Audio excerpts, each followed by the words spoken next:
Okay, we are now live.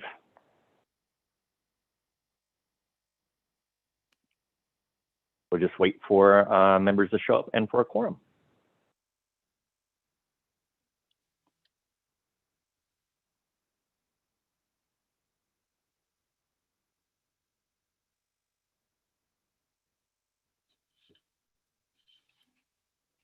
So we don't have to hit record on even the Zoom, right? Because it says it's recording already. So you don't have to, but I did anyway. So we're. Oh, you did it. Oh, okay, okay. Yep.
Hi, Yuri.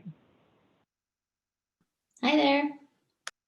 Are you going to be sitting in for Wendy today, or are you just attending? I'm just attending because she said she'll actually be able to make it to this one. Okay, thank you.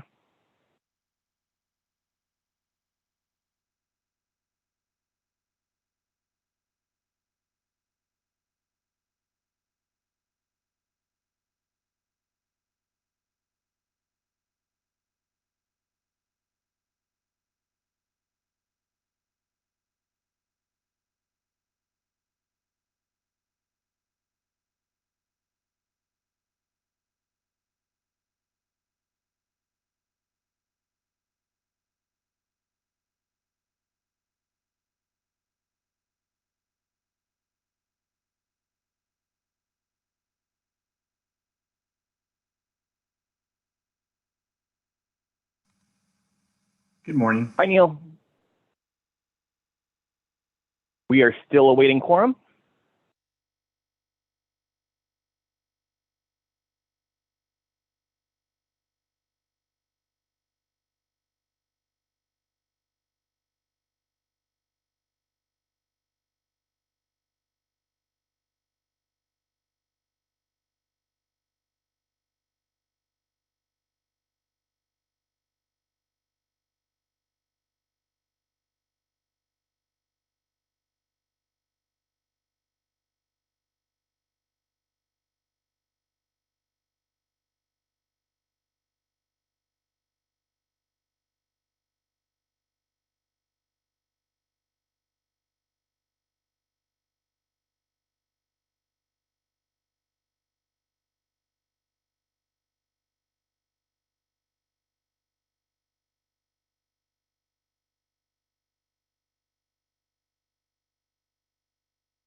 Good morning, everyone.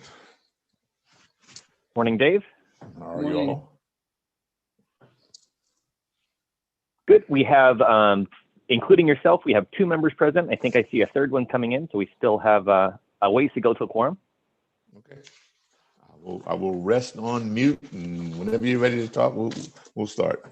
Hey, good morning, David. It's Gavin. I'm filling in for Chris as the alternate today for Chris Morning. Hannon. How are Good morning, Gavin. I'm fine. Thank you for asking.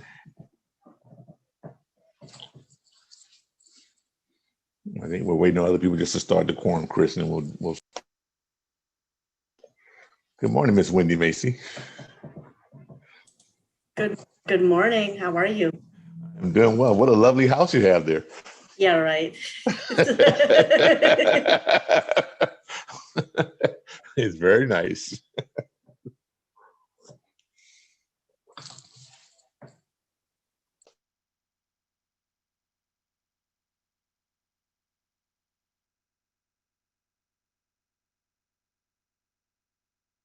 Okay, and just to check so far, I think we have just 4 members. So far I have Dave Sanders, I have Gavin sitting in for Chris, I have Wendy and Neil.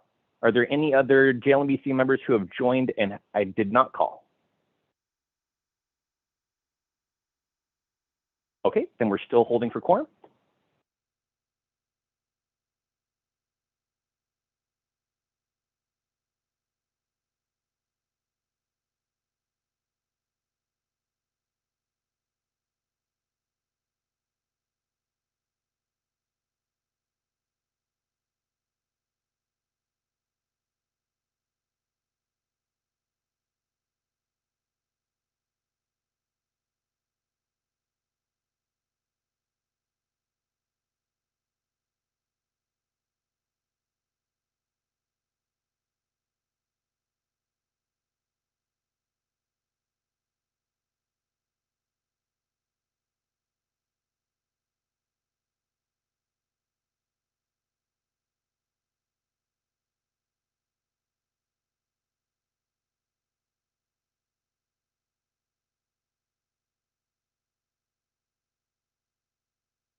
Paul?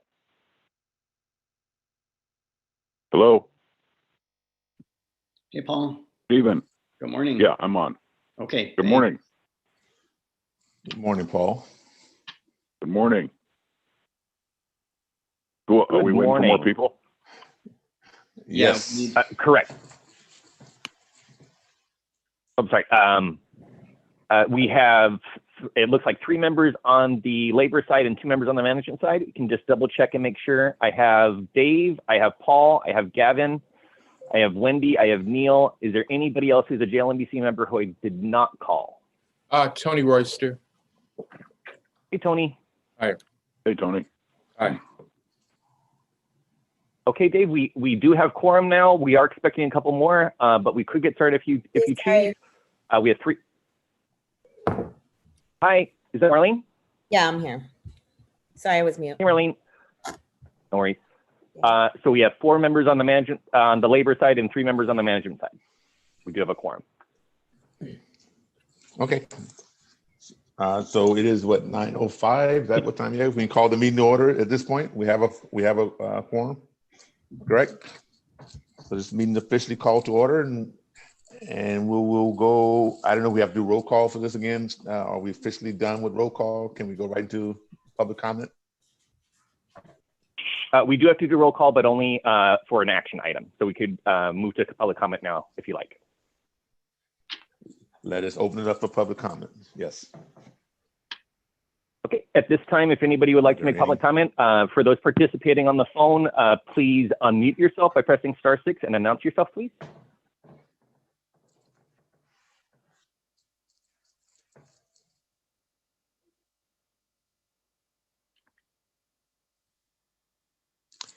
Okay, hearing none. We can move on to the next agenda item. There are no public comments at this time. Let's go into action item number 3, committee report 2114, health service request for proposal cancellation.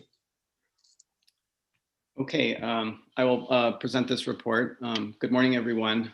So today we are bringing forward a recommendation regarding canceling the health services RFP. This is not an action that we're pleased to have to take, as a considerable amount of time and resources have been invested in this process, not just on the part of the staff and the review committee and the consultants, but also all of the proposers. We deeply appreciate all of these efforts. However, for several extremely compelling reasons, this is an action that we feel is necessary. So had this process proceeded as planned, it would have already been completed. A decision would have been made, and adoption of the 2022 LA Well program by the City Council would have already been completed.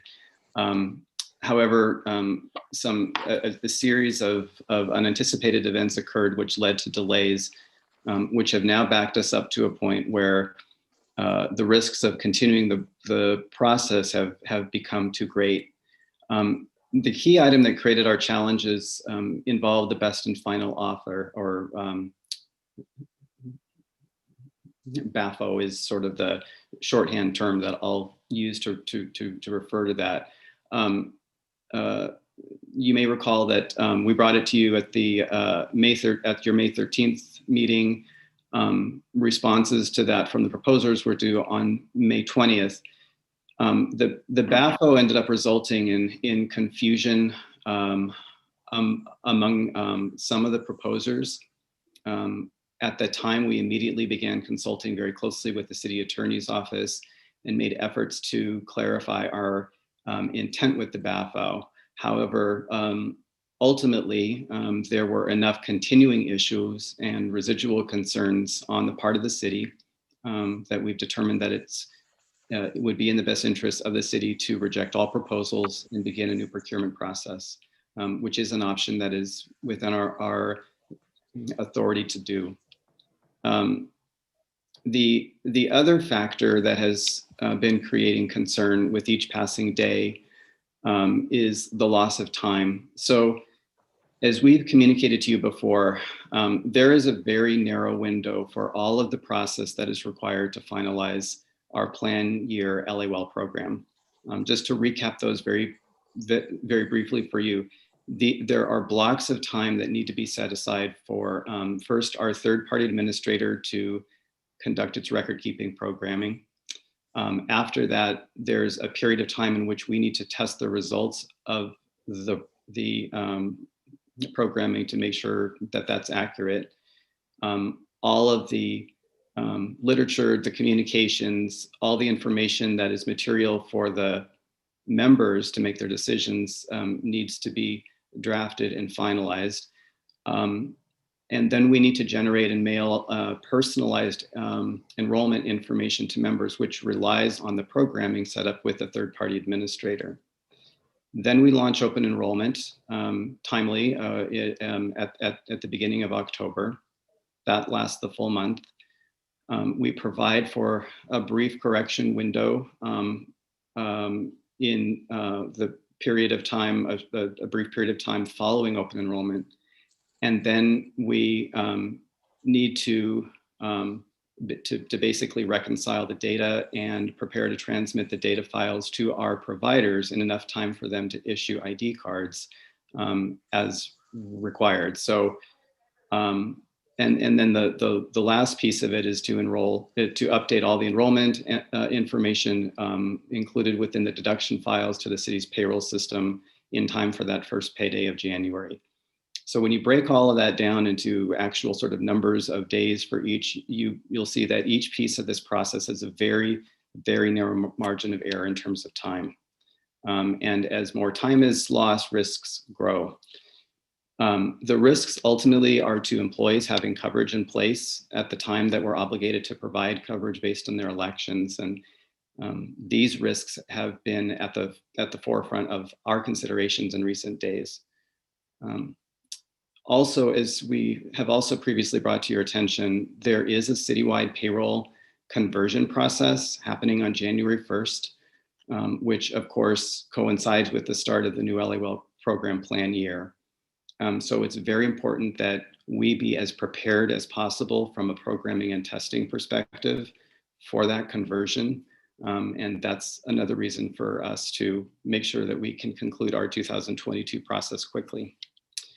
We are already well behind where we should be. And we need to act quickly to finalize the 2022 LAWell program. So both for the process concerns and the time concerns that we've identified, we are coming to you asking for your recommendation to recommend to the General Manager Personnel Department that we cancel the RFP process. Once the RFP is canceled, in terms of the next steps for the 2022 program adoption, we would work to immediately move forward with what would essentially be a one-year renewal process with both of the incumbent health plans. We would bring back a recommendation within approximately 2 weeks to you to provide for a recommendation to council to adopt that program. We would also include with that a recommendation to extend for 1 year the contracts with the incumbent health providers. In terms of next steps for a successor RFP, we'll be developing proposals for a path forward for that process, which we'll bring to you shortly after adoption of the 2022 program. So our objective, of course, is to incorporate whatever modifications are necessary to prevent what happened with this procurement from happening with the next one. All of this is going to be happening immediately. So in sum, over the balance of these next few months, our two priorities are to successfully complete our 2022 program and then to be able to define what the path forward for the next process will be. And with that, I'm happy to take any questions. Committee members, any questions? Hi, David. Go ahead. I'll wait. Go ahead. Considering the extension here, also thought about maybe just instead of 1 year asking for 2 1-year option in case something happened again, so you don't have to go back again and down the road? We had not thought of that, and but certainly, you know, we can give that some consideration,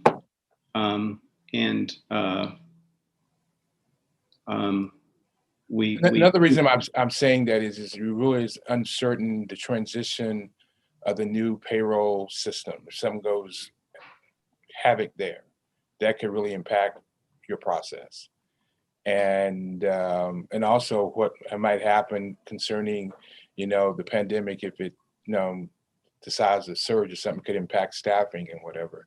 So it's as a backup plan in case, you know, something else happened down the road.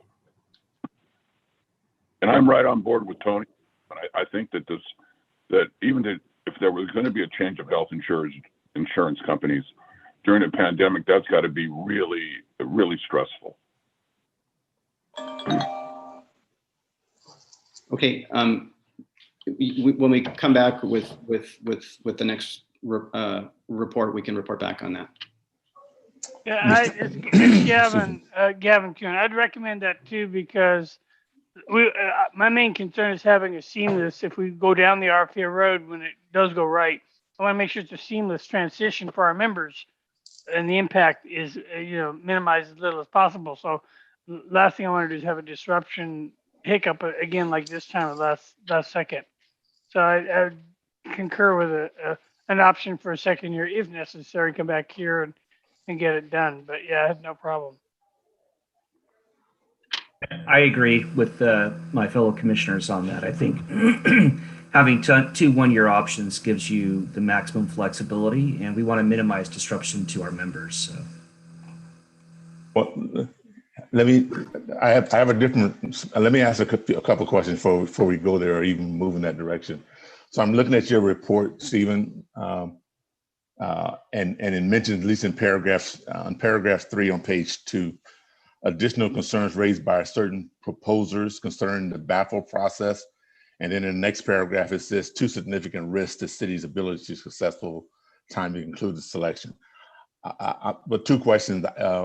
What were the concerns raised, or concerns that they had, the proposals specifically, and the risk, I assume, as you stated, is just the timeliness of it. Is that if that's what you mean by significant? But also, I want to say that if in fact, and I'm making an assumption, I'll wait till you answer the second question, the question, then I have a follow up to that. What on that additional concern? What were those concerns specifically by the proposals? Right. So we've had some, you know, consultation with the city attorney's office, and to, you know, just so based on, and we've had, you know, extensive discussions with them about all of this, and in the interest of protecting, you know, to protect the city's interests and any subsequent process, and also in fairness to the proposers. We're not able to get into the specifics as to what happened specifically with the BAFO process. Well, if the problem they were having was clarity on our part, I mean, I don't know if you can say, if that's not being specific, though they're not clear what our processes were, and because you can't share right now what those concerns were. I'm not as ready to give 2-year extensions to bad characters. If in fact the proposal or our current providers were problematic in this process, why would we reward them with 2 1-year contracts? If we agree to roll it over or to extend or extend their 1 year at a minimum, I'm not open to. I don't think it makes good sense for us to give them 2 years if they were, and this is my word, bad characters during this process. Because I don't know what those concerns were and what the impact was, other than the delays to our timeliness. So if the problem was because they were gaming or not abiding by the RFP policies or the rules, I don't want to benefit them by getting them a 2nd year of a contract if that's what happened. So I'd be opposed to giving 2 1-year contracts there. And again, I'd like to know more about what the concerns were I don't know if that's a follow-up meeting we have, or if that's appropriate. We bring the providers in and figure out what happened. Or if our process is, if we're going to ask for a recommendation to change next year's RFP process, I mean, I'd like to know what changes need to happen. Because if the process was clear and we just had bad characters, there's not need to change it. But if we had some miscommunications on our part, we weren't clear, that's a different discussion. So one alternative approach then that could be considered. So what needs to happen immediately is we need adoption of the 2022 program. And of course, you need an extension with the incumbent health providers in order to make that happen. So, you know, I think that's the crucial item. That's priority A. If it's the will of the committee to defer a decision about any additional flexibility on extending current contracts until we actually have some further discussion on the design of the next procurement, then you know that issue could be addressed later. Okay. Question: with the concerns that David had or have, is it possible to address those concerns in a closed session? I'll defer to Charles on that. Can you repeat the question again? I said the concerns that David had about if there are bad characters, some issues or misconduct on the behalf or some of the proposals or vendors, is it possible for us to have closed sessions to talk in detail what these issues are before we make a decision? No, we don't believe there's grounds for closed session. Okay. To discuss, you know, aspects of the process that relates to certain, I guess, conduct on part of the vendors. There's no real unfortunately legal basis for a closed session. I think the other part of that, if in fact this committee is reporting directly to our JLM, the subcommittee group, the working group, I think we're in the blind about giving direction. At least I would be, because again, I don't know if it was bad character or us not communicating or not being clear on our process. So even if we don't talk about the vendor, I think we should. I'd like to know if that's specifically if the problem was on our end. Is that something we cannot have, whether it be in closed session or open? We can't figure out if that's the issue. You know, I think what I would say is I think there was confusion in the BAFO process. I believe that the cure for that is to, in the next RFP, is to design that component of the process to prevent this kind of situation from recurring.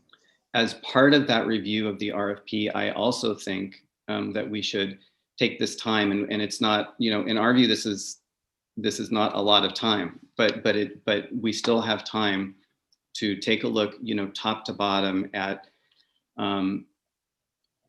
that the mission of the RFP is that document and what we're trying to accomplish.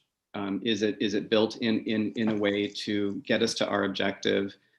Does it comport with all of the requirements that are, you know, involved with city procurements? I think all of that should be reviewed very, very closely, and that's why we're not sort of viewing this step as really any kind of meaningful pause. Like we are prepared to get right back to work with the JLMBC on looking at the next process and designing the next process. Are you saying that the process that we initially have is not to the benefit of the city and we need to start over again? No, I'm not saying that. I'm saying that our in hindsight, right? Any procurement, right? There can be lessons learned, right? And so what we're trying to do is to learn from this process, and as always, as we do with all of our work, all of our procurements, that process is iterative. We're always open to innovating, to evolving, to improving, and that would be our objective. So the process overall just wasn't clear enough to really balance for both sides to really make a decision. Right. I mean, I think there was confusion in the process. Right. And that created the challenges. And we don't have enough time to try to correct that or whatever. And in order to make sure this is a productive process, so it's best to extend, so to make sure we do it right, so we don't end back up in a similar position, next time. Exactly. Okay. So, Steve, go ahead. Yes, sir. Sorry, David, this is Matt. I just wanted to add on to what Tony was asking about. I mean, I think, Stephen, the report, I appreciate the detail of the report. I think what the challenge here and what David was communicating is we're being asked to, approve a pretty significant decision after, so much work that you and your team put in and all the proposers put in without a lot of specificity as to why. And so it's just a lot of, we're relying obviously on staff, Wendy and city attorney and the good judgment that we need to do this. I guess I would have a question just to unpack it a bit more, and recognizing you can't get into the specifics based on the recommendation here. In the past, in other procurements for health providers, other RFPs, have we always used the best and final offer as a tool? Has that always been something we did? And was the complexity of just the design of the RFP and BAFO, is that what caused kind of these additional challenges, or are we rethinking having the last best and final offer altogether maybe going forward? I don't think we've drawn any conclusions at this point about what that looks like. I mean, I think that's where we need to come back to work with the JLMBC on looking at those issues and how that's designed. In answer to your question, typically, actually, we have not done a BAFO most of our procurements. It has been used before in the procurement for the health RFP for those services, but it has not in the past typically been used with other procurements. Mr. Sanders, this is Wendy. I just wanted to clarify something that Matthew said is, because I'm a JLMBC member, I've really been walled off from this process. So I'm hearing it for the first time, just like all of you.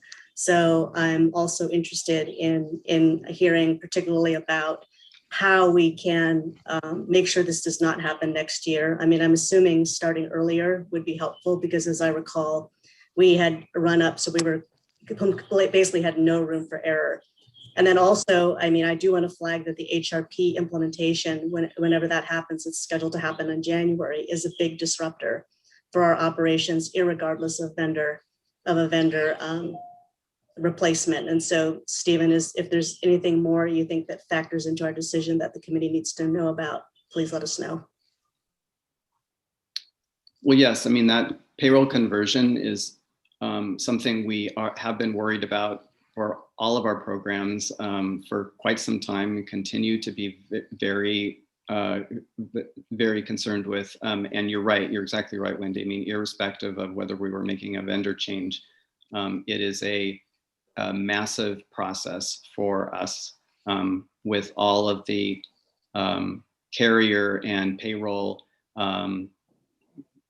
exchanges that go on. But even more than that is this human resource system and the payroll system. Actually, the way that that's designed, basically it is defining the eligibility for members. So we are devoting an enormous amount of our resources to help with that effort. And of course it's much larger than us. So there are parts, we're being as responsive and proactive as we can possibly be in that. But it's something that we will continue to worry about and to be very focused on until we get to January 1st. And that's one of the reasons I was asking, just for an option, year option, not guaranteeing them 2 years. If something for some reason goes, wrong with this conversion of this payroll system, it's important that this health services is continue to provide for our employees. And you know, when it comes to different systems like that, you never know what can happen. And you want to have a backup to have another second year if you need it. If you don't need it, you don't have to execute it. I think, Steve, you know, if the carriers were, if they failed to act in good faith and again, gamesmanship, and waste a lot of time, your committee's time, the labor time, and again, I don't know what happened there, but I'm not. I think we had a fair process, and again, if we're going to tinker with, I would like to know more what we need to tinker with. But again, I don't want to use the timeliness of the new system to reward these bad characters by giving them a second year.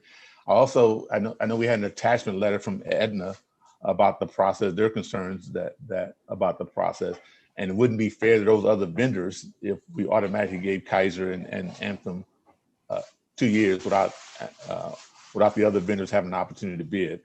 I think we did. We gave an extension or extended the first round, the first contract. I'm just not open to that consideration, Tony, or committee members. I'd like, again, at some way, at some time, sooner or later, whether that's a close. I still think we need more information. I need more information to give a real response to whatever changes we're proposing to move on. So, David, Gavin, I have a couple comments. I'm a little concerned how come this got messed up in the first place, which means, I'm not putting blame on any individuals, but something got messed up here in the development of the RFP and the process. And this is why we're at the table today talking about it. And I'm very concerned about that. And I'm very concerned, especially without the lack of details, as David has aptly pointed out. So, going forward, where's our confidence that this is going to be right the next time we go to the table? And we're going to go through the same exercise again in a year from now for the similar reasons. So, we need to have a confidence here that this is going to be exercised properly going forward. And I agree with David. All best efforts should be done in 1 year. No, not a 2-year extension. Maybe we keep the decision for 2 year to next year. We'll see where we're at. Just keep that in our pocket, but not any commitment at this point, because I think David's right. If there are issues with the players on the other side of the table, it needs to be addressed. That's my comments. Thank you. David, I have a question. Sir Chair. yes, Marlene. It's for Stephen. Stephen, if you can explain like the exact process, what happens from here. For example, say we approve this recommendation, what is the process? Because I'm trying to figure out if we have to do this again next year, is it just basically this, or what's the process after this meeting? So in terms of the design of the next RFP, what we would do is come back with you. So our priority one is adoption of the 2022 program, right? So we're going to try to accomplish that within the next 2 weeks. Once that is done, then hopefully at the subsequent meeting, some later meeting in August, we would then come back to you with basically, here's what we propose as what the development process would look like. Perhaps that's going to involve working with an ad hoc committee or the full JLMBC. I mean, we have not, to be quite frank, we have not thought any of that through. Our priority has been, first of all, this current RFP process, and then also these issues regarding adoption of next year's program. So we'll come forward to you, and then there will be that period of time over those months after for whatever pieces of that process the JLMBC agrees to unfold and to be executed. So we have no intention of, sort of coming to you at the last minute with something and dropping that on you. We recognize that given what happened with this go round, that it's going to be important that all of us are looking at how we define the path forward.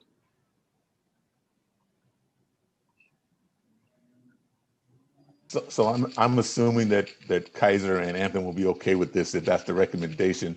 What does that mean for rates? Do we renegotiate rates, or is that all part of this next step process, or the rates stay the same, or what's next in that regard? Right. So we have not talked to them about this renewal. So our step A was to bring this to the JLMBC. Upon the JLMBC's recommendation and the personnel department's action to cancel the RFP, we will immediately, as in this afternoon, go to Kaiser and Anthem, and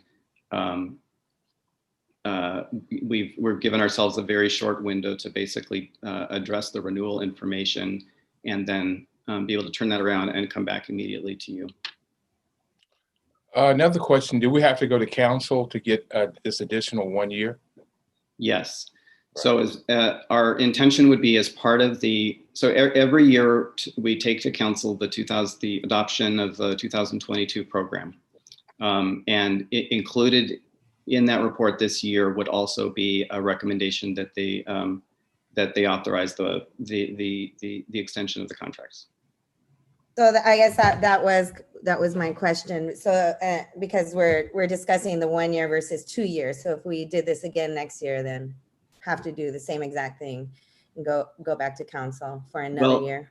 No, I mean, so let's say in the fall, right, or later this year, there's consensus around moving forward for having the option of an additional year, right? And we want that sort of in place before getting into the heat of the actual review for the next RFP.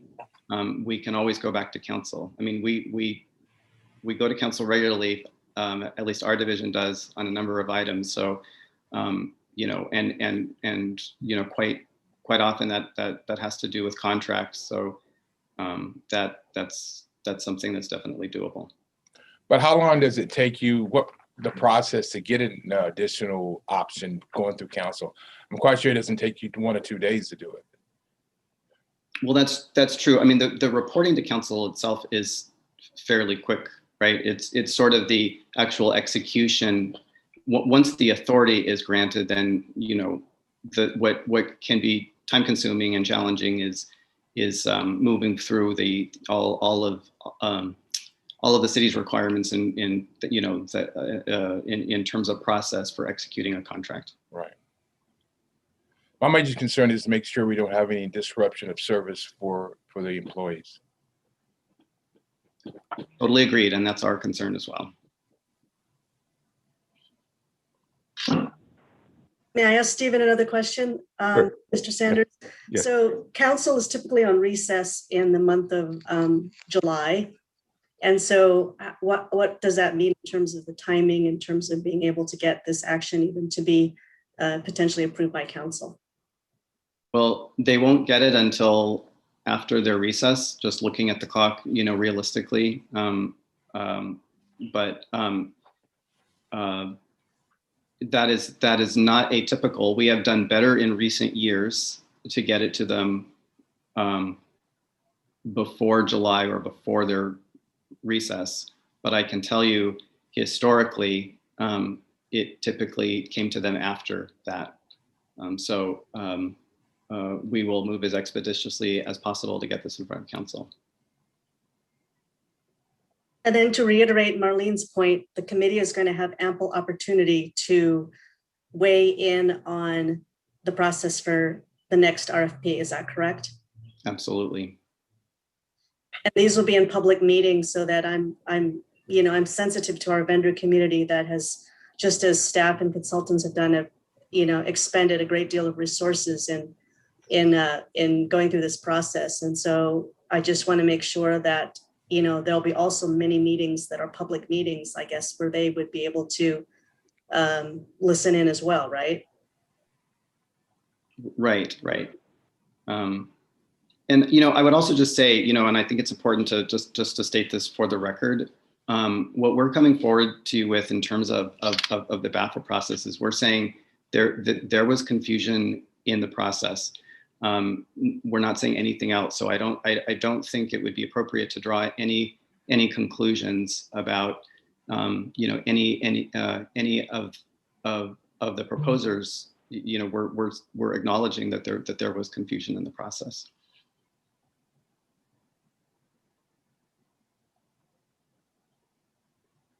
So what you need today, if I read this correctly, your recommendation on your report is the minimum requirement to go forward. Doesn't talk about 2 years, or anything else.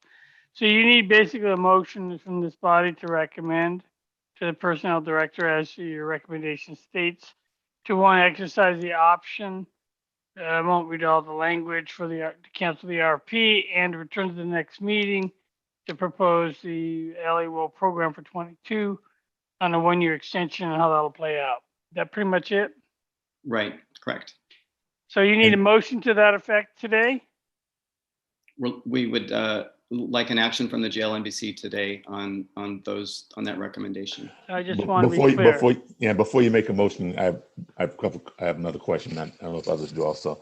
So I think you may have answered this, Steve. I'm not clear in terms of rates as part of this. If we were to adopt or make a motion today, you would meet with Anthem and Kaiser, and that would include a discussion about new rates, or are we locked into the current rates?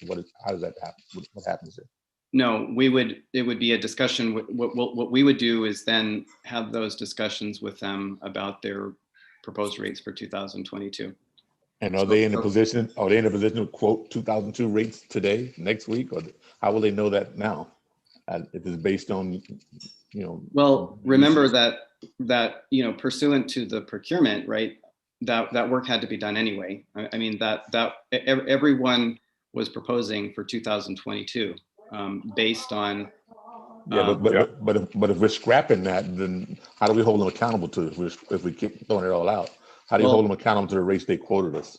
Right. I mean, that is our objective, and we have to have those discussions with them, and then we will come back to you with what the outcome is. But I can't presume anything at this point. I don't know, you know, what will be the outcome of that. It's just that's the work that needs to happen, and needs to happen quickly. So we can't assume, just so I'm clear, because we can't assume that Anthem or Kaiser won't raise the rate with this new round, or lower their rates, or commit to the rates they put in this year's process. We can't assume any of that. They could raise the rate potentially. It's, you know, that is possible. We don't know. You're correct. We should not presume anything. But we will, you know, with our consultants, we will be having discussions with them, and as we do every year. And when there are disagreements, then we will push as we always do to get to a result that's in the city's interests. And is the working group committee, RFP committee, still constituted, or this comes back for discussion with full JLM? That would be, we move forward with to go down that route, or using that specific tool. I think what we would do then is, you know, that would be included in our next report, which, as I mentioned earlier, which would come to you with, here's what we recommend as sort of what the development process looks like. And if the JLMBC doesn't, you know, they think that recommended process should be tweaked, then that's the time to do it. We're just going to come forward with, here's what we think that process should look like. Thank you. I have no other questions. Anyone else, any other members have questions? I have one more question. If for some reason there are substantial increases in rates, is there budget funding available to cover that? The adopted budget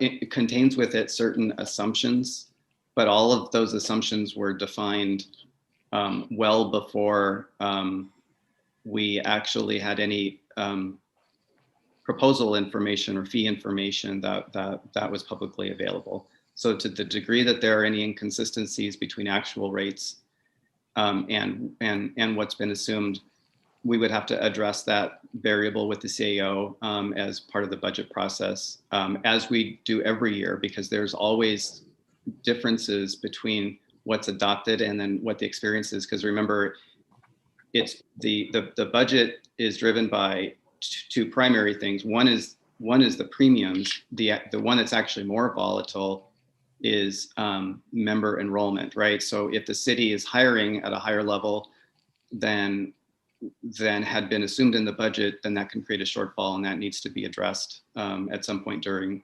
the fiscal year. Because I think we're anticipating, especially, the fiscal year started today, a big increase in hiring, so that could impact premiums. That is, believe me, that is on our minds. We are aware of that from a budgetary perspective. Yes. I hear you say general services hiring, Tony. Is that what you said? Oh, you misinterpreted my statement. I have the city attorney to clarify my statement. More 720.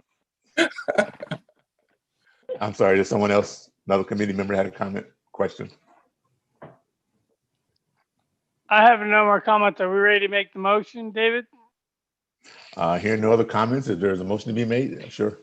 I'll make the motion. I'm going to follow the recommendations outlined in the report, and I'll just read it. You can, just so it's in the record, that the Joint Labor Management Benefits Committee, JLMBC, recommend to the Personnel Department General Manager that the Personnel Department A, exercise its option under Section 5.19 of the Health Services RFP to cancel the RFP, and B, return to the next JLMBC meeting with a proposed 2022 LA Well program, including related recommendations as a one-year extensions with the incumbent health plan providers Kaiser and Anthem to continue to provide healthcare services in 2022. That would be the motion. I'll second the motion, Dave. Motion is made and seconded by Paul Beach. Paul Beach. I'm sorry, Paul.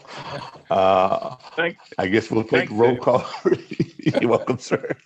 We'll do roll call there. Okay. Yes, sir. Go ahead, Paul. Sure. So we'll go ahead and do roll call. We'll do it in the order of labor and then management. So Dave, your vote. Aye. Dave votes aye. Paul Beasley, your vote. Aye. Paul votes aye. Marlene, your vote. Aye. Marlene votes aye.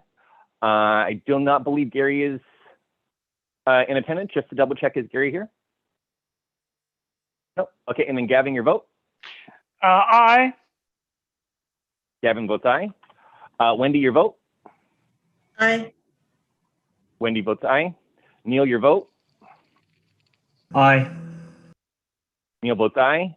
Tony, your vote. Aye. Tony votes aye. Matt, your vote. Aye. Matt votes aye. I believe I saw Paul Gerard join. Paul, are you on? I'm here. Paul, your vote. Aye. Paul votes aye. So that's 4 labor, 5 management. It's unanimous. The motion passes. Okay. Let's see what's next on the agenda here. Quick question, Paul or Stephen. The letter that from Edna was addressed to myself and I think Wendy as chairs. Are we obligated to respond back to that? That's something the committee will respond back, if any response at all. I don't believe it requires a response. It's my understanding that this, the intent of communicating this was just that it be made part of the record.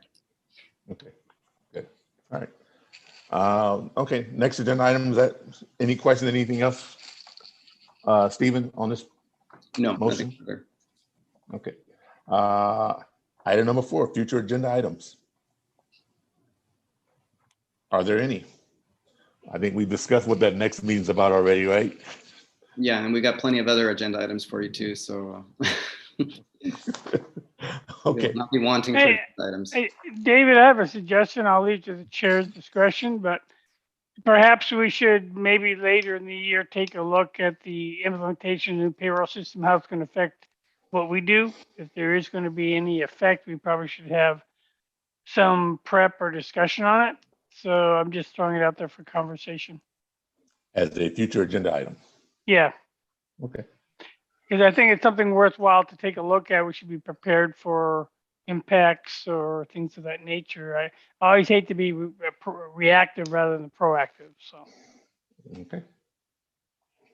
Any other comments, thoughts, proposed agenda items?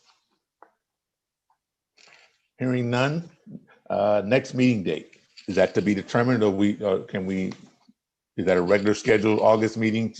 Stephen, Paul, or It's going to be in a couple of weeks. We're going to be reaching out to all of you for your availability. We'd appreciate as much flexibility and as much accommodation as you can make, because truly every day is precious. So if we can get the earliest we can get that together, on or around mid-month, the 15th or so, then we'd appreciate that. But we will be continuing to work with you on nailing down that date. Okay. Mr. Sanders, Yes. Sanders, I'd also like Yes, to introduce Ms. Yuri Zeich, who is going to be my alternate from the Personnel Department from here on out. And she's attending this meeting, observing. Thank you. Okay. Nice to meet you, I guess, officially. I'm observer spot. Okay. Any other items before we adjourn? Hearing none, then we will officially adjourn. Thank you all. Have a good day. Ready? Thank you. Thank you, Thanks, everyone. David. Thanks, everyone. Thanks. Bye.